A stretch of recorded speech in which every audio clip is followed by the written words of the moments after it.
د پیښور کور کمانډر لیفټیننټ جنرال فیض حمید وایي چې امنیتي ځواکونه د حکومت او ولس په مرسته خیوات نه ترهګرۍ نوغې ویستلو ته چمتو دي او د دې مقصد لپاره به د ټولو ادارو ترمنځ رابطې نورې هم پیاوړې کولی شي. د خیبر پښتونخوا صوبې وزیر اعلی محمود خان، گورنر شاه فرمان او د پیښور کور کمانډر لیفټیننټ جنرال فیض حمید د خالی پرواز د پیښور په کوهاټۍ دروازه کې د شیعه مسلمانانو امام بارګاه ته ورغلي او هغوی سره پرونی ځانمرګ برید کې په شوې درنه مرګ جوړه خواخوږي ښودلې ده. په عین حال کې د پاکستان د کورنیو چارو مرکزي وزیر شیخ رشید احمد دعوه کړې ده چې ځانمرګ برید کې د ککړو 3 واړو کسانو پیژنګلو شوې ده او پولیس به ورځ 2 کې د پیښه کې لاس لرونکو کسانو ته وررسیږي. شیعه علما کونسل او امامیه جرګه وایي کوچري د امنیت کلک ګامونه پورته کړی شوي وو نو ترهګرۍ دغه پیښه به مخې ته نه ورغلې. 13 ورځ د پیښور د قصه خوانه بازار ترڅنګ کوچر سالدار کې د شیعه مسلمانانو په یو جماعت د جمعې د مانځه په مخال شوی ځانمرګي برید کې لږ تر لږه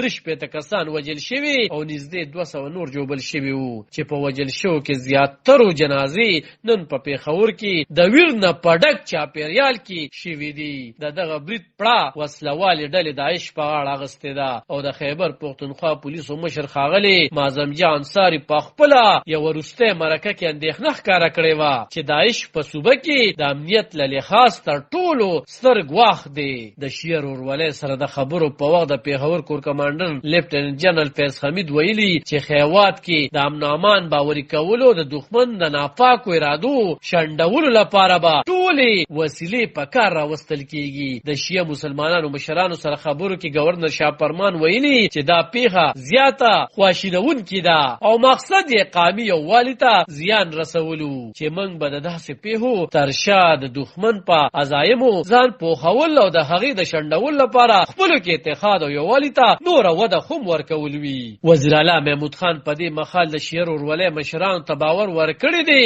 چې دې پیښه کې ککړ مجرمان به په هر صورت خپل انجام ته رسولی شي. هغه ویلي چې په دې پیښه کې چې کم درانه زیانونه شوي د هغې ازاله نشي کېدلی. حکومت د 13 تنو نه سبق اخلي او په راتلونکي کې د داسې رقم ناوړو پیښو مخنیوي دپاره کوټلې ګامونه اخلي. بل لوري ته د پیښور په کوچر رسالدار کې د شیعه مسلمانانو په جومات کې شوي ځانمرګي برید کې له وجل شوو کسانو څخه د 11 جنازې نن د خالي پروس پیښور کې شوي دي چې پکې اخلیته شیعه علماو او ګڼ شمېر شیعه او سني مسلمانانو ګډون کړی وو. د وجل شوو نورو 18 تنانو جنازې پرون د شپې شوي دي. د برید له امله د پیښور قصه خوانه او نورو مختلفو سیمو کې د خالي پروس کاروباري مرکزونه په احتجاجي توګه بند کړل شوي وو او په خلکو کې غم، غوسه او ویره په نظر راتلله. میډیا سره د خبرو په مخال د شیعه علما کونسل او د امامیه جرګې مشر مظفر علي اخونزاده ویل کوچري د سکیورټي کلک ګامونه پورته کړی شوي وو نو ترهګرۍ دغه پیښه به